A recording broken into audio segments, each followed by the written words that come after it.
Welcome to Silicon Valley Impact, where business insight meets startup innovation. And now please give a big warm welcome to your host, Brian Sparks. Yes, let me hear it. Let me hear it. I love it. Thank you. Welcome to Silicon Valley Impact on Pirate Cat Radio, KPCR 92.9 FM in Los Gatos and beyond. What you're about to hear is edited for radio. I'm your host, Brian Sparks, and my co-host, Lisa Helfrich, is on assignment this week. However, we have a guest host, Dasha. You'll meet her in a minute.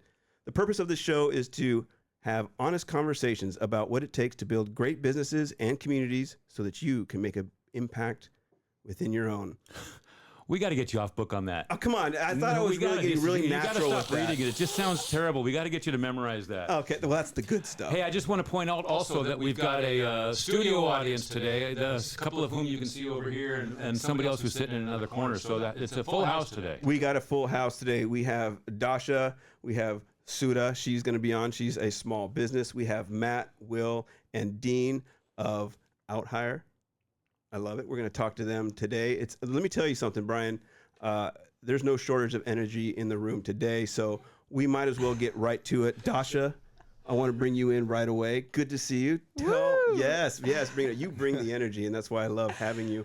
Tell our fans and our friends a little bit about yourself. Yeah, thank you so much for having me. I'm like super excited to be here in this nice room and nice people. So, well, I should start that I wear many hats. Well, who doesn't, right? Yeah, Silicon Valley, it's hard to meet a person who has just one role.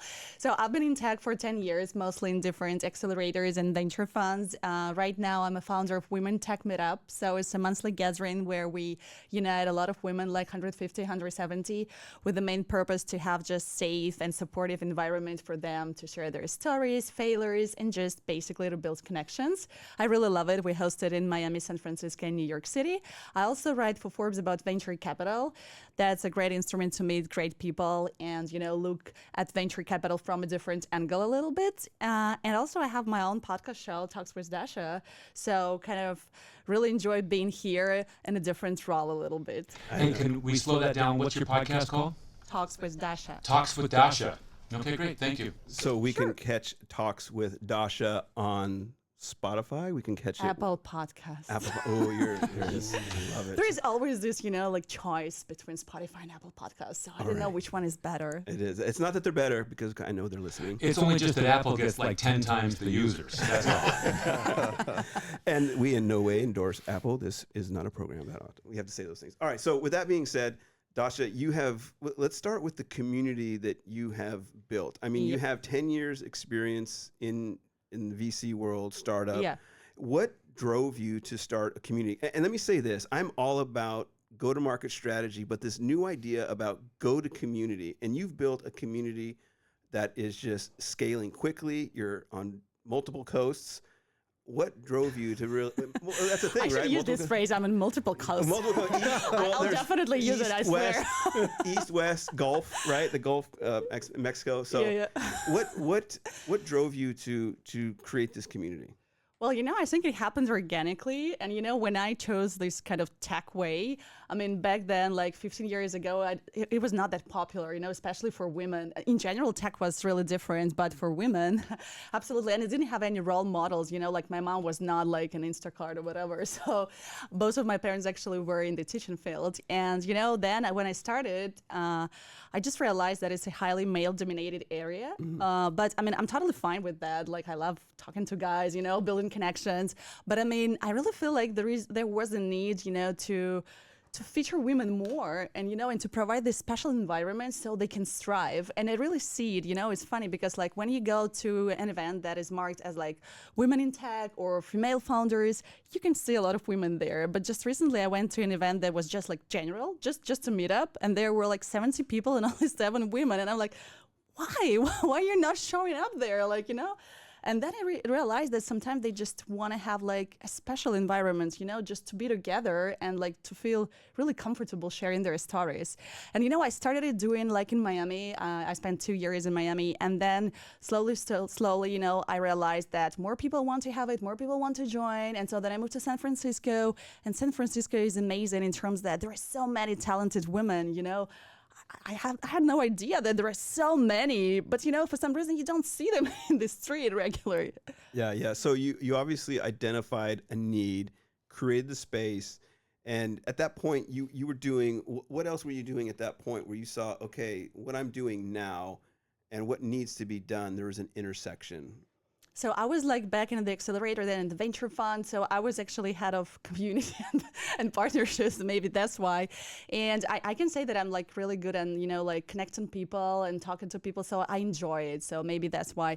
And when we started like, there was like, only like 10 people. But then the next meetup, there was like twice more, and then more and more and more. And now like it's every meetup we have like 150, 200 amazing women and allies as well. You should join, by the way, once, finally. I do want to come out. And again, I've heard a lot of great things about what you're doing. And Brian, I know you got a question. Well, I'm just, you said it's a group for women, and then you just invited Brian, and I'm not, this is not me making fun. Allies. Yeah, you just like this little world, it means so much. Yeah. We do have men there, but it's very interesting because there you look when men are like the minority, and you have like one man and like 20 women around. Like, how do you feel?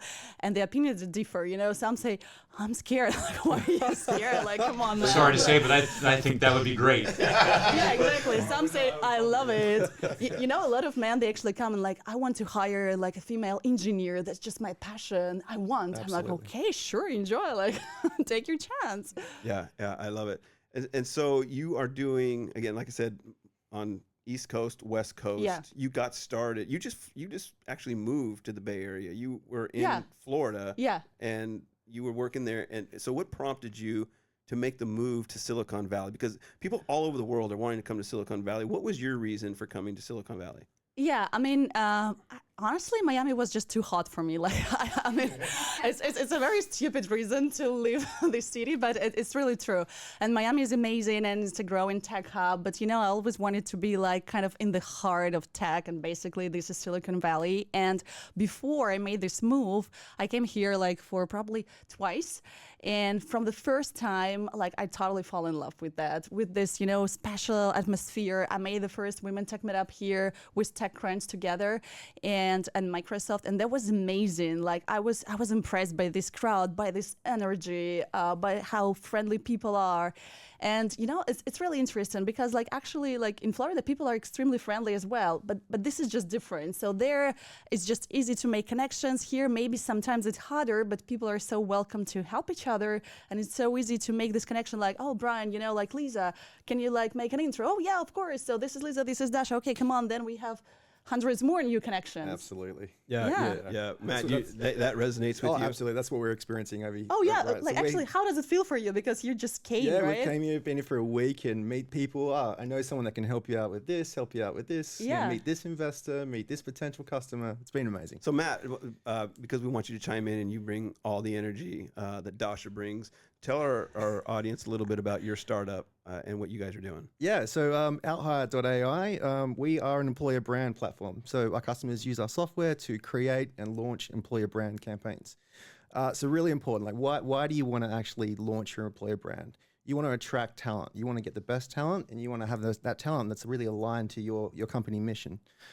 So yeah, we do that through inviting your current employees to tell stories, authentic stories, why they love working for the organization, what cool things the organization is doing, and then pushing that out through employees. But we also take that a little step further too. We actually allow our customers to launch out ad campaigns that appear on social media feeds, very targeted to the actual talent that our customers are trying to attract.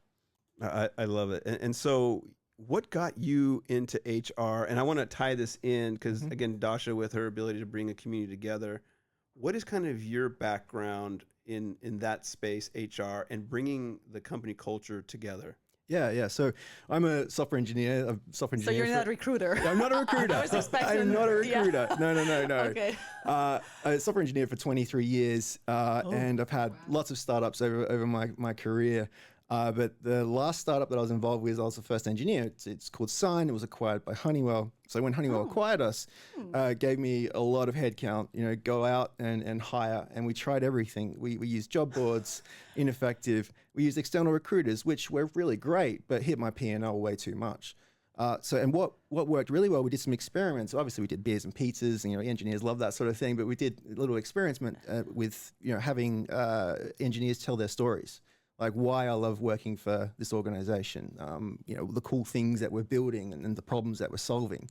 And that worked really well. So then after a couple of years, obviously had some nice golden handcuffs, had to stick around for a little bit, then decided just to get back into it again and do another startup. But can I just ask a little follow-up? Yeah. Just it was interesting, but do you mean that it's actually difficult to hire people? Because right now everyone complains about lays off, and you said that you were trying to attract best talent, and it was ineffective. What did you mean by that?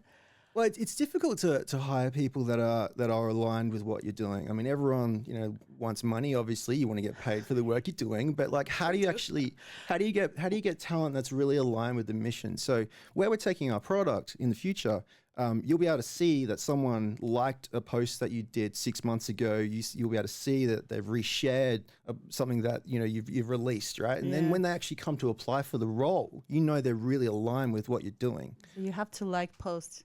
Remember. Yeah, that's right. Because he can work for you. Wins. But that's what I'll I'm be hearing. careful with my hearts on LinkedIn. Yeah, but that's what I'm hearing is that engagement wins. 100%, right?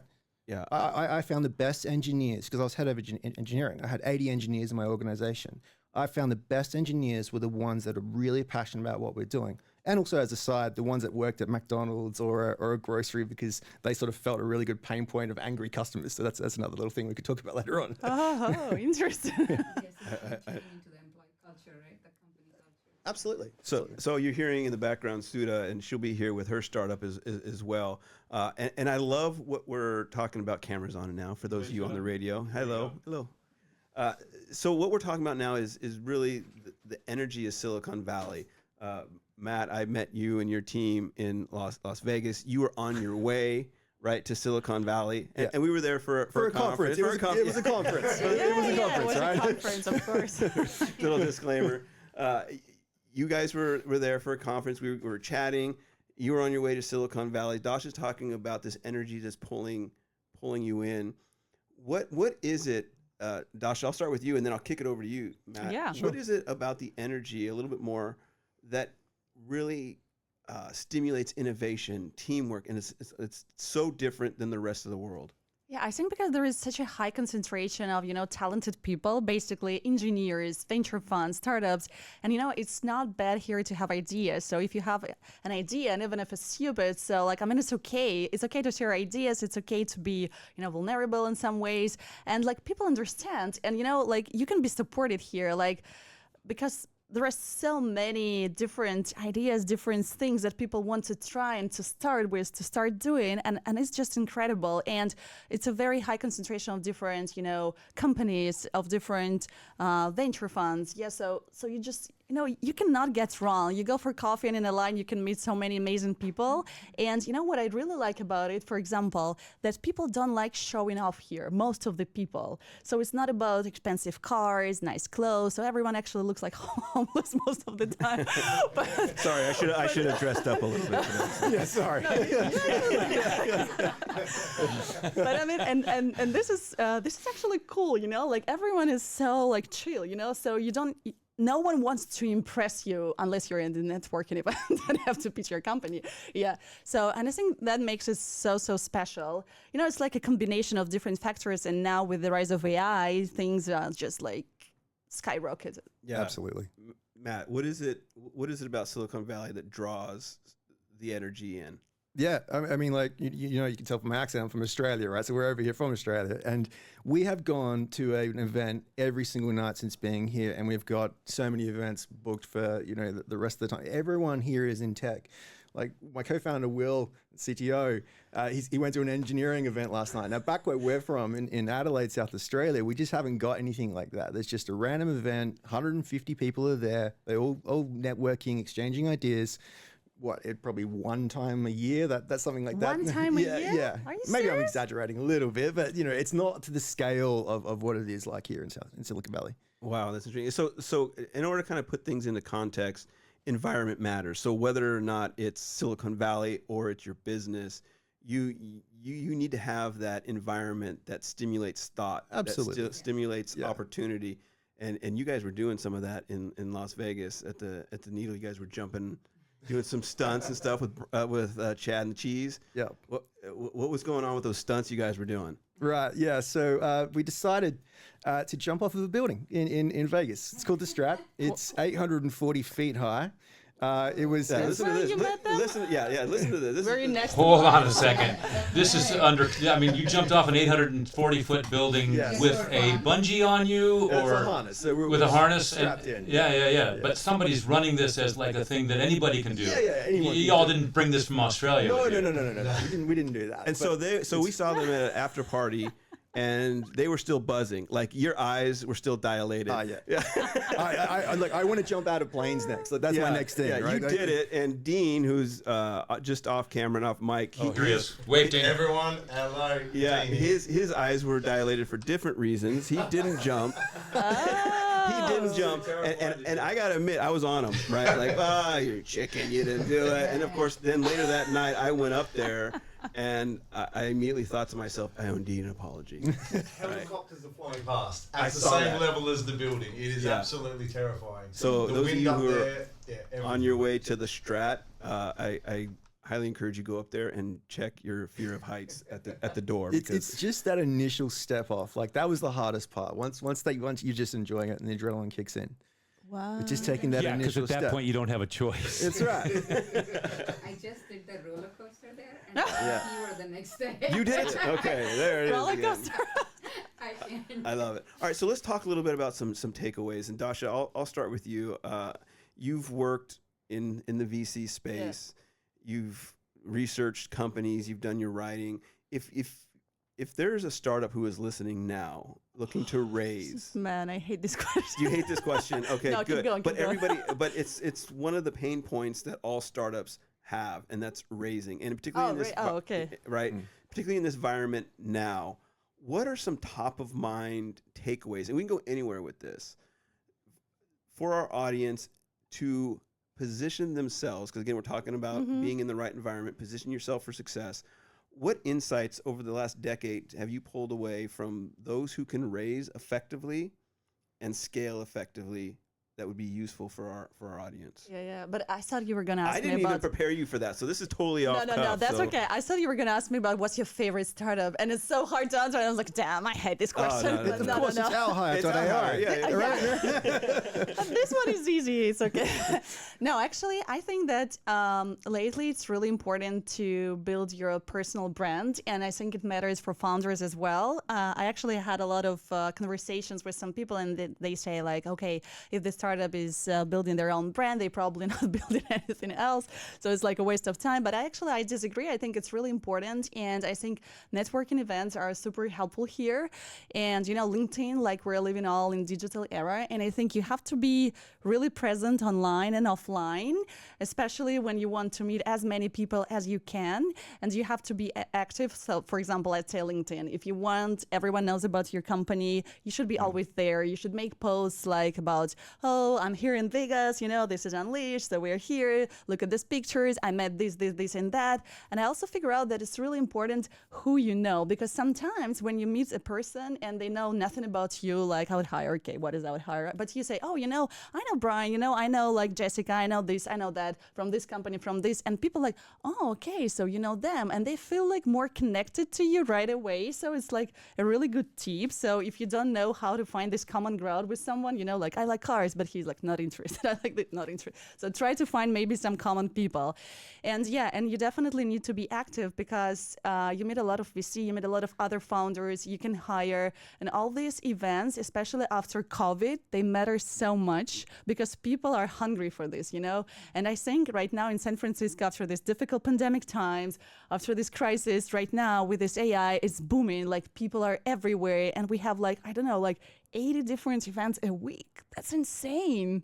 So you gotta use it for your own advantage. So if you want to be visible, you have to do it. So if you're here in the SF, try to attend as many as you want. Of course, you can go crazy. You have to be, you know, strategic, but you should like dive deeper into that and enjoy it. Yeah, I mean, it's a personal brand's really important and interesting because it's not only startups as well. Like if you're an angel investor as well, like you've got to get your brand out there so you get deal flow. Otherwise, you don't get it, right? I love it. So I'm hearing, I'm really hearing that the best product doesn't always win. And you can trot out the best idea, but if you don't have trust, if you don't have the connection to your market, I mean, it's almost having the wrong product market fit if you don't have trust, if you don't have those relationships. And Dasha, you're talking from your experience that this has mattered and matters more now. Matt, as you look to kind of build out your second company here, this is your second or your third? Your third. Oh, Jeez, yeah. I lost count. That's what happens. Actually, in Silicon Valley. fourth because I've had a failure as come well, on. right? Yeah, well, I had a paper route one time, so I don't know if that counts out.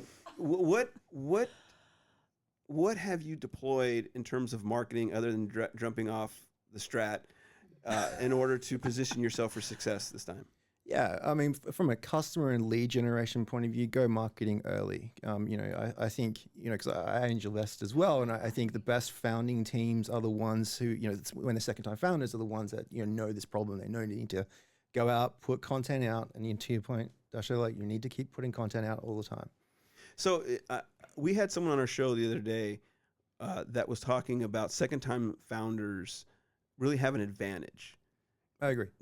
What is the advantage? Is it the trust? Is it the experience? Is it what is it? And how could a first-time founder close that gap? It's lessons learned. So for me, with even having a failed startup, being an engineer, you want to build the best scalable solution, and then you're trying to find, you know, product market fit and go to market strategies. With our hire, we've done it the other way around. You know, validate, build in public, get customers as early as possible to make sure that, you know, you can get customers, then sort of pivot and update your product.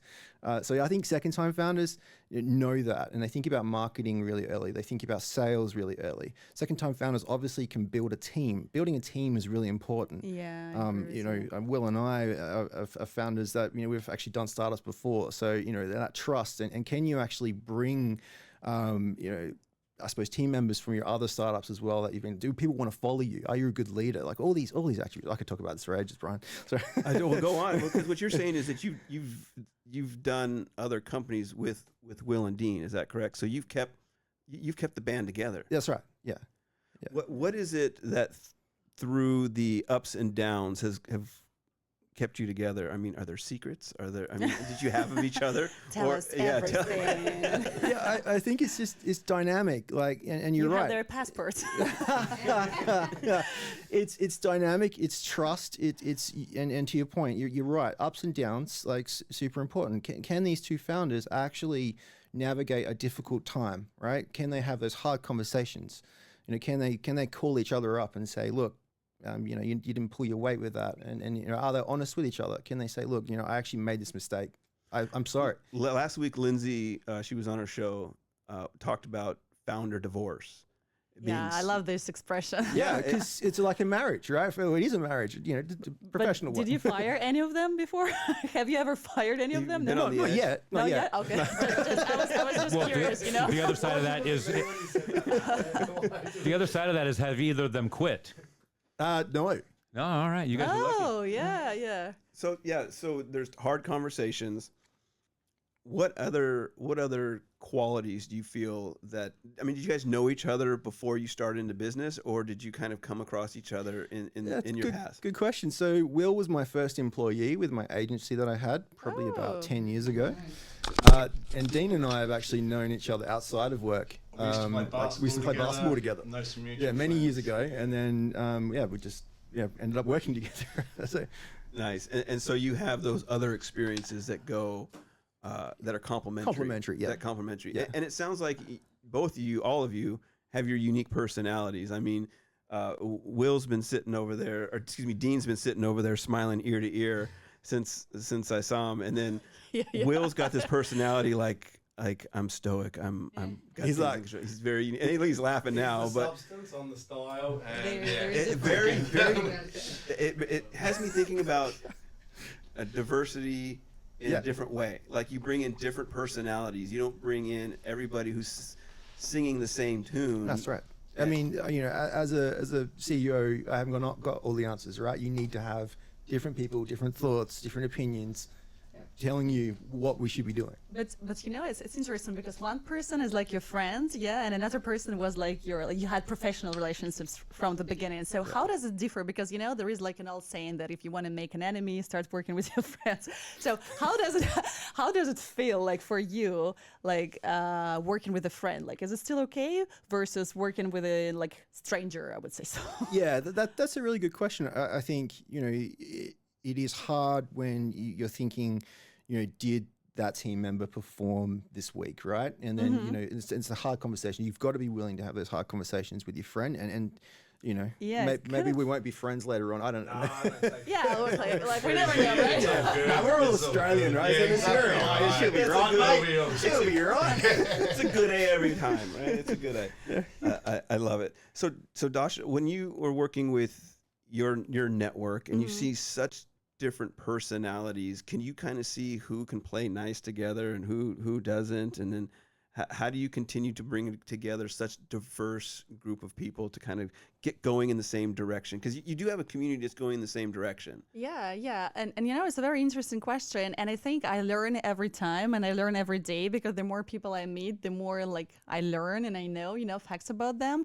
And that's been an interesting journey. And, I also, for example, attract a lot of volunteers for different like events that I'm hosting, and I work with different people. And I now I can tell right away, like, who is like responsible, who I can work with, and I'm sure that like if I leave the room like for an hour, like nothing will go wrong. And I know that like there are people who definitely need supervision, and you cannot just like leave them there.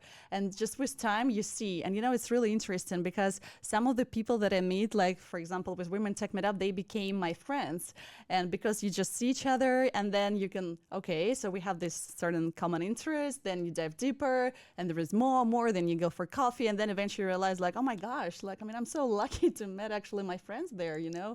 This is very interesting. And you see how people are different, you see what they value, and I think that basically it's more about the values that you share. Oh, I love that. And what I'm thinking, right, is you both had mentioned it already. In Silicon Valley and the world over, there's a ton of smart people everywhere you go. But really, the intellectual capacity to start a business is only so high. It's like a chess game. You learn how the pieces move, but then the strategy and deployment really comes down to the values and the heart that you have for the people around you.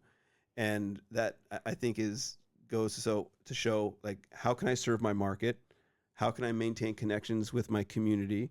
And then ultimately, how can I maintain my own sense? So the relationship you have with yourself. Is there some truth to that? Is like the intellectual capacity only hits a ceiling. It hits a ceiling, but I'm sensing that there's this value, this heart piece to it that oftentimes isn't talked a lot about. How does that? Ooh, that just went deep. Song. You all just That kinda was just a deep like, song. I either put you all to sleep or just put you in the rest. I think our faces were like this. It is interesting though, because every company has a mission, right, and a value statement, and I think if you get that right, and it is really hard to get that right, of course. We certainly haven't got that right yet. We're a pre-seed company, but I think if you get that right, you will actually attract the right talent. You'll get that right talent. So obviously back to outhire.ai. If you're communicating some good values and the mission of what the company's doing, then you're going to attract the right talent.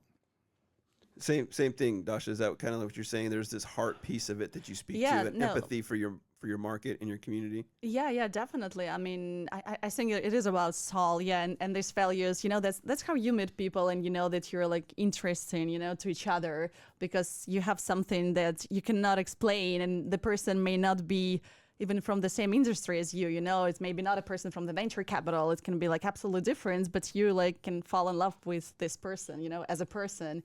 And definitely it's not only about like responsibilities, about your like brain. It's definitely about heart. Yeah. And, just recently I was on a panel and there was a very interesting thought about values, to your point, that, for example, if you go to the company, look who gets promoted. And if you see that, for example, these are people who share different values, so probably that's not the place for you, and you should go away. Like either you should stay because you need money, right? Or you should just leave because you will not gonna get any higher there. And so I really like pay a lot of attention to these values when I start talking to people to understand right away whether we can go further together or not. And I think the same for the founders, right? Or co-founders, you basically understand if you have these values or not. And when you hire, you can clearly see when the person answering your question says, oh yeah, this is what I want, or that's where I see myself in 5 years. And you can say it right away if it's your person or it's not your person.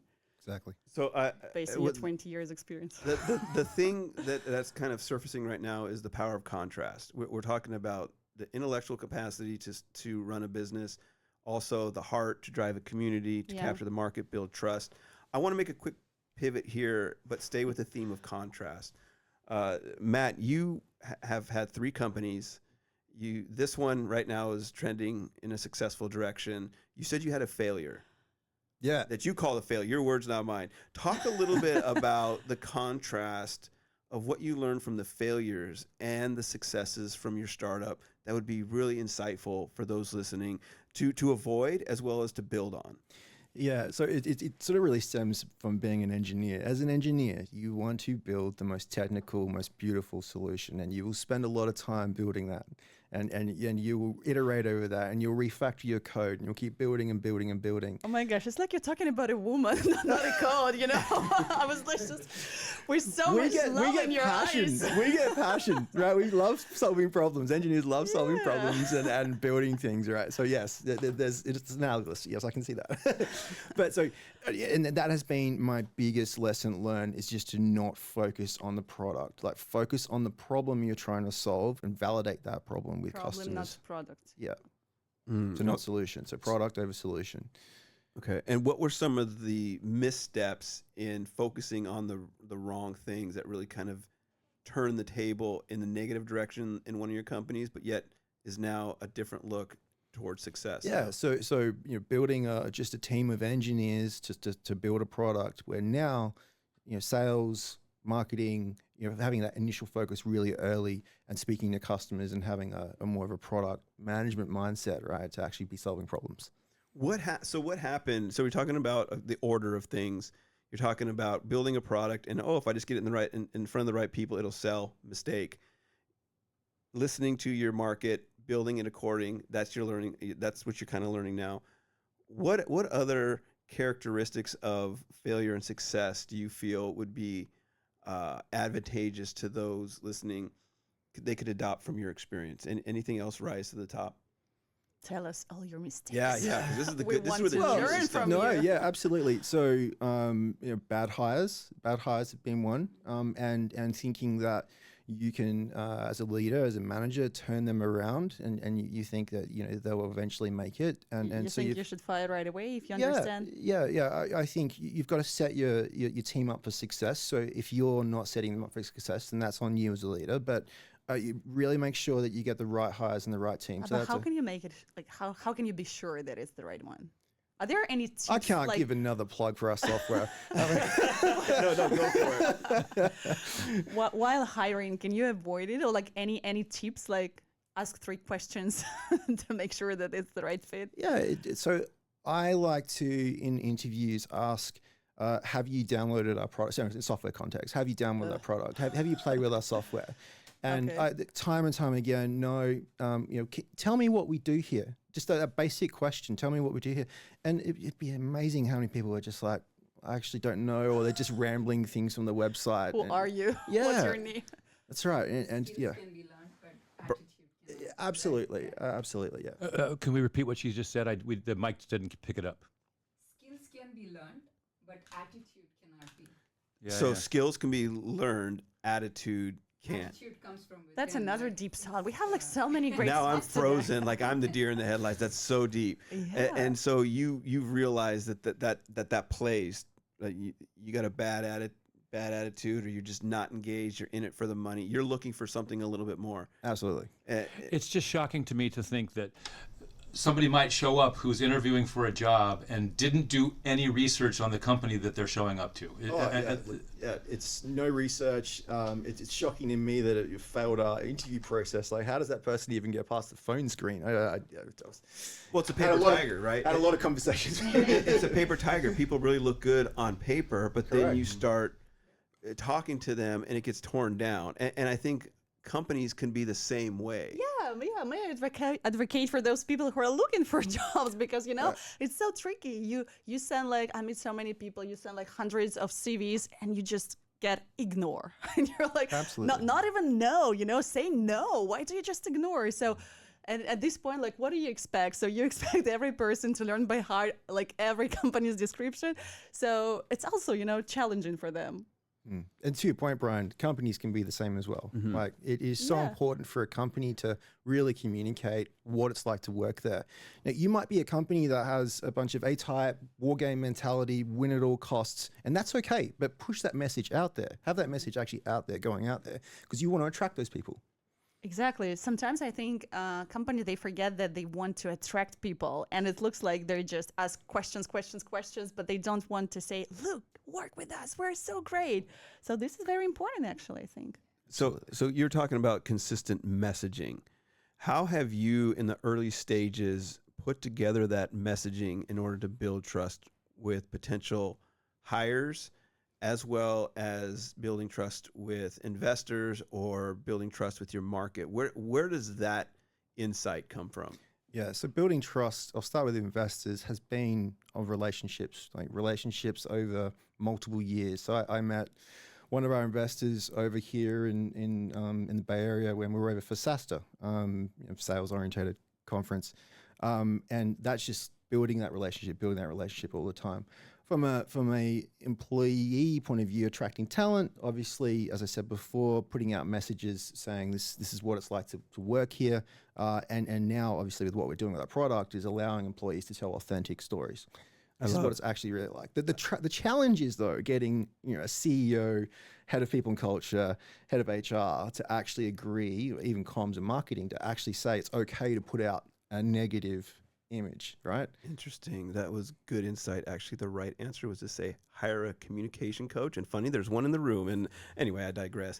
I love that. And so we're going to pivot, and I want to make sure that you and your team are able to be connected with our community. What's the best way for people to connect with you or anyone in your team, learn a little bit about OutHire? Where's the best way to go? Where's the place Yeah, to go? to reach me personally, Matt at outhire.ai, website, outhire.ai, also on Twitter as well, X, Matty Bauer. Yeah. All right, so we're gonna play a little musical chairs. We're gonna bring in Sudha here in a minute, but Matt is not going anywhere. Dean is still here. Will is still here. We're just gonna move it around. Brian, take us to a little out. All right, so now we have in the hot seat. We've played a little musical chair. And Sudha, you're in the hot seat. Good to see you. Great to see you guys. You're right. Yes, bring it. Bring to the the show. Hey. Yeah, Oh, thank yeah, here, how about a little of this? Perfect timing. Thank you. That actually makes me, Yes. I'm so late. Brian on the timing. Love it. Sudha, so you've been watching and contributing to this amazing circus that we call Silicon Valley Impact. Tell our audience a little bit about yourself and your startup. Sure. So my name is Sudha Reddy, and I started my career also as a software engineer. My first job was at Intel.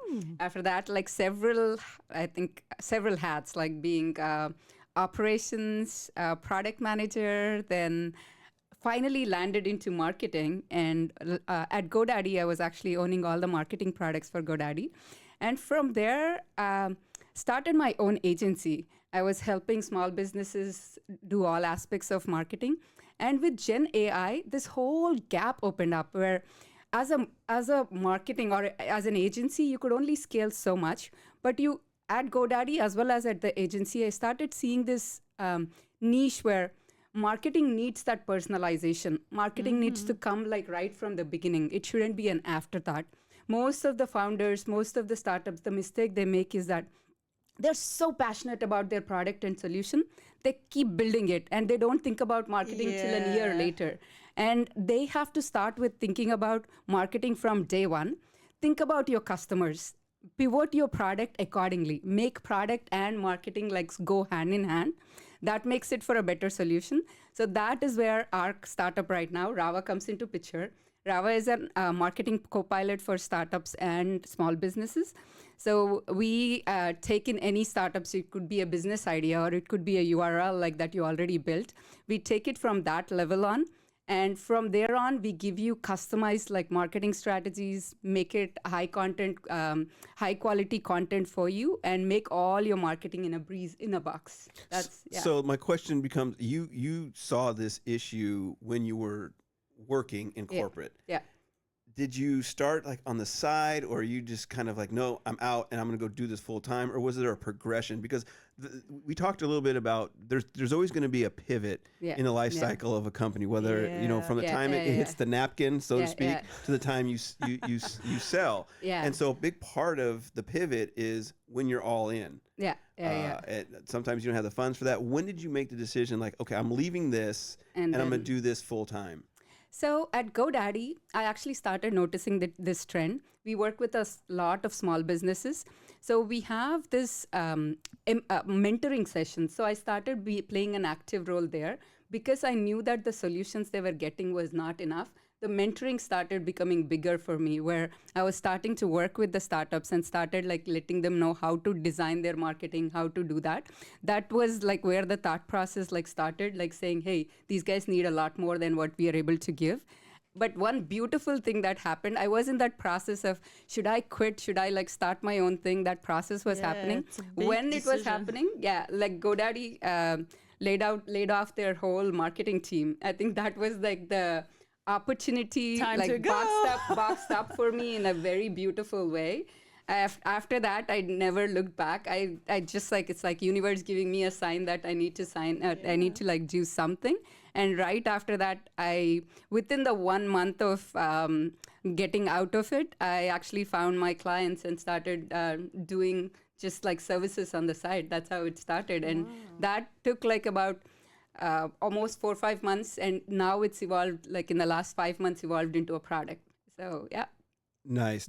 And so right now, are you solo, or have you brought together your team? You're in the precipice of doing that. Yeah. Where are you in that kind of? So I have a co-founder. He's an ex-Google guy. And, Nice combo. Not bad. Yeah. It's so he's also from Silicon Valley, but he's now relocated to India. So we have our majority of the team in India. We have our engineering, data science, LLM engineers. Everyone is in India. I'm the only one here. So we tag team between India and US. Stay strong. So we have a very strong team. As of now, he takes care of the product and tech, and I take care of the marketing and sales side of things. I love how you immediately saw where you were getting the feedback in such a small scope experience. You were getting it where you were at. Yep. As you start to scale and commit to this, where do you see your unique selling proposition coming through? Because this is a very competitive market. Marketing is competitive. Where do you see yourself standing out? Yeah. And before I talk about marketing, let me give some stats on Gen AI. So if you think about Gen AI itself, the opportunity is so big. So cloud, for example, in 10 years, cloud adoption went from 0 to 30%. For across the whole of software, in 10 years, it was 30% is where it stood at. But in Gen AI, 1 year, it is at 69% of all online content is being written with Gen AI. Now talk a little bit for our listeners, the significance of that. Put it in the beginner's mindset so that we can really get our minds around it. Yeah, even more, I'll actually give you a comparison with smartphones. Smartphones reached in 10 years about 60% adoption in US. So smartphones and cloud became like, things that we can't live with right now, right? And Gen AI yeah. is going that route. But if you think out about the pace with which it's moving, it's so much faster. It's 10 years, 5 years. Now it's like an year it took to get million customers. Yeah. And the adoption rate is so fast. And this is not going to stop. It's only going to evolve. And with that, marketing is like almost the top 3% is where all the use cases are being used is by marketing. Like that's where the stat like is. So the evolution is going to be the basic things are content creation. That's nothing. But think about how Amazon is going to sell tomorrow. They're not going to be a website like selling like things. There's going to be maybe almost like a voice activated, like something like in the ecosystem where you order something and it's going to come. The AI buttons, everything is going to be so advanced. And we need to be prepared for all of that with marketing, be it with personalization, be it with agents that can like know who you are marketing to and that's such a customize great it as we go. So the beauty of marketing is just starting. I feel like there's so much opportunity. So you're saying that because of the acceleration, education through marketing is going to be where the action is. Is that essentially what you're saying? Yes. And I think education is going to be one part of it. People need to be educated, informed, made aware, and driven to consideration for marketing channels to really work. I think all of that is going to be where AI is going to take over. Education is going to be the easiest part.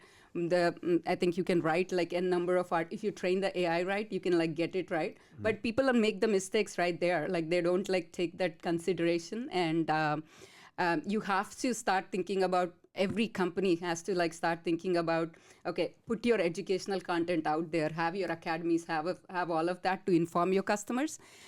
And then like the next couple of things are also going to happen. Okay, if you are going after like the CEO of Walmart, would you market him the same way, or would you like do like the same kinds of emails or sourcing compared to like someone like very small? So all of that is going to like evolve as well. And that's what I'm saying. Education, then great, like they are now interested. Now what? That is also going to evolve. So Brian, I'm seeing a common denominator here. I want to come back to your unique selling proposition in a minute, but it almost, and Lindsay said this last year about educating kids very young about STEM. Yeah. And I'm seeing that We talked about this last week. Yeah, and I'm especially seeing focused on women. But just in the marketplace with Matt and Sudha here is they have a grasp of not only STEM, you're both engineers, but they're really good with people. And so there's this insight of, you can't be that traditional, I'm just an engineer and I'm just the sales, I'm just the marketing. It seems to be this middle ground where those who excel have insight on them both. I was thinking about this when we were talking earlier and with Matt, and you know, there was this equation where you have to have the ability to be present on social, and you have to have the ability to be networking, and you have to have this ability. But I was thinking earlier, what if you don't have those abilities? What if you just have the best idea in the world, but you're not good at networking? I mean, isn't there a case for hiring somebody that might be able to That's exactly take that? where our tool comes in. Yeah. I'm going to do a little pitch here. Yeah. So you don't need to know too much, and that's where our But you see, marketing. all engineers, everything comes down to marketing. Both of them have engineering background, as you mentioned, and now they're in marketing. But what I'm saying is that there's this healthy balance of both. And what I've identified earlier in great leaders is there's this ability to be vulnerable. They know what they don't know. Yeah. And so if they're you have the engineer and they're just in that silo, they still know, like, I need to bring someone in who can communicate this. The communicator, they, on the other side of the spectrum, will go, well, I need to bring in the engineer of this because I don't know that. So great leadership, I guess, would equate to vulnerability, knowing just as much about what you don't know as what you do know. I think in my experience with all of the corporate, high-level corporate people that I work with, one of the death nails seems like a leader who doesn't know their own shortcomings, and that can become very toxic if they don't have the ability to overview their own abilities and disabilities. True. Yeah. True. So Ray Dalio says those who really make an impact are hungry, humble, and smart. So it speaks to this I like piece that. of of I you know really what knowing what you don't know, and I get that feeling with the guys here from Out Hire that's happening, and I'm sensing that with what you're speaking about. Yeah. Touch on that a little bit, and then segue into again back to your unique selling proposition. I think in Silicon Valley, even more so, I have to say, having attended, like, there's like, as I said, there's 3 or 4 events every day. You're constantly feeling like, am I enough? Is a question that keeps coming back to me. Imposter syndrome. Imposter syndrome. Self-awareness is like taking so much hit, like in the sense, this has been a journey for me where like co-founding, everything else is one level, but the other aspect of it, like where it's constant questioning of, okay, am I good enough? Then is it okay? Okay, maybe I don't have that skill, so is it okay? So that questioning is constantly happening for me, and it's also a lesson for me in like humility in terms of accepting that it's okay. I can't know everything. It's okay that you are who you are, and it's from here we evolve. From here, okay, now you have that baseline. Now, what can you do with it is where the question comes up for leaders, for us, because same thing, me and my co-founder, right? It's not like we are buddies from childhood that we know everything. Each day we discover something is we are good at, like something he is good at, something I'm bad at. And it's so we have to play off of each other's strengths. That's what I'm learning as well, where there are some things he's so great at. I like trust him completely to take care of it. Just do it. Healthy relationships. Not me. Yeah, There's such a correlation of your ability to have healthy relationships in business and in personal life. Not to go down that rabbit hole, but do you find with that to be others and with ourselves? I think that's more important. I am actually learning that this has become very spiritual journey for me. It used to be, I used to think leadership was like very practical when I was not a co-founder. Now it's become so personal. I have to work on myself almost every day. I have to sit with myself and calm down and say, unless I have a like calm brain, I can't like operate. And it's a healthy relationship with me and healthy relationships with people around. Well, Matt was, you had me thinking about that, Matt, earlier when you were talking about issues within your team that you have to almost be forgiving.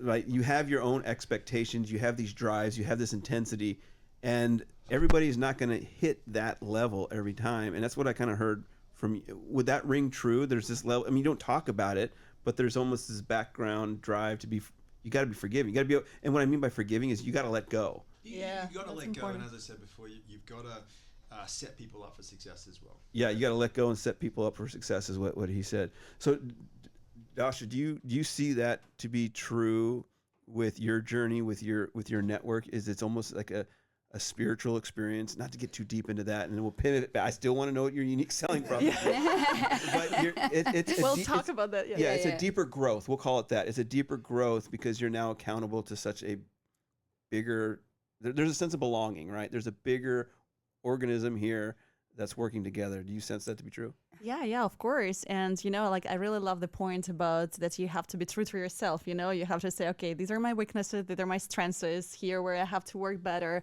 And I personally, I always try to do something better. Like, for example, every meetup that I host, I always try to deliver high customer service, even though I'm not selling a product like a real physical product. In the last one. Yeah. But I'm trying always, to make something better, to provide better service, better, like, I don't know, better speakers, better topics. So, and I'm learning myself. And every time I try to be true to myself and ask these questions. Okay, so here maybe I'm not good, but I always like this phrase, today you're the worst, tomorrow you're the best. So because also to the point of Brian about skills, what if you don't have skills? I think most of the skills can be trained, like especially like soft skills and being out like as a public speaker or marketing, you can actually like practice it. And with time, you can be really good at this. So it's not something that, you cannot learn at all. It's discipline outperforms talent. But it's back to being vulnerable in the spaces that you're not strong in, because you're going to come out of your silo and you're willing to be willingness to be humble and vulnerable and grow in those spaces. So again, I am going to eventually get this answer out and of you. now, coming back to tell us. I think we all, can we have the question again? Because I sort of lost track. Yeah, so the original question was, I wanted what's the unique proposition? My fingers are ready. Come on, number one. The reason why I'm asking that is because we're all in a very competitive environment, some more than others, right? Where you could really, in AI, you can say, well, we're focusing on this and we do it better, we do it quicker, we do it cheaper, whatever it may be. Yeah. But in this marketing service, traditionally very competitive, how have you found a way to really stand out? Yeah. So that's exactly like the point, which is when people are thinking about marketing, they straight away jump into content. They think about like marketing is putting content out there, being present on social media, being all of that. But it's is not. But it's not.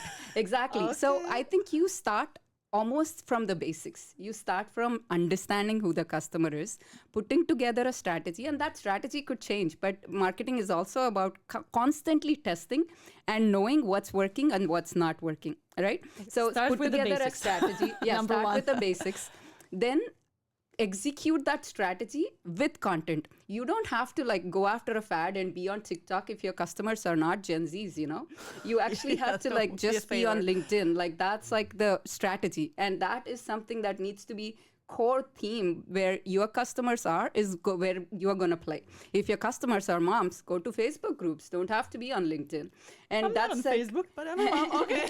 no, I need to discover them. I meant like you actually have to know and play with like the strategies. And so what our platform does is exactly that. You actually first get a strategy, but strategy, nothing is silo, nothing is standalone. You have to have strategic execution as well. You have to know, like from strategy, put content out, and then see, is this content working? Again, it's not like a one-time done and deal. Like you actually have to constantly test. I wish it was like A/B this. test, and then that's exactly what the platform enables. Like you are starting, because everyone is doing it siloed, we actually made a platform where it's all coming together, helping startups like find out, maybe they don't know anything about marketing, but they come to us and we say, okay, now here's like the first steps, like here's your strategy. Do you agree? Again, you play the co-pilot role. You don't like say, here's your strategy. So co-pilot, edit it, and then like make that turn into a content, and then like see what's working. That's what Rava does. So from your experience, from your level of expertise and authority in marketing, what are 3 things that our audience could deploy now as a marketing strategy if they're early stage? Love it. Great. So first thing is stop thinking about marketing as an afterthought. Even if your idea is great, even if you believe that that's $1 billion idea, marketing can never be an afterthought. Make customer your hero and make marketing happen from day one. Forget about day 2 even. You actually have to know like day 1, like you have to start like thinking about it.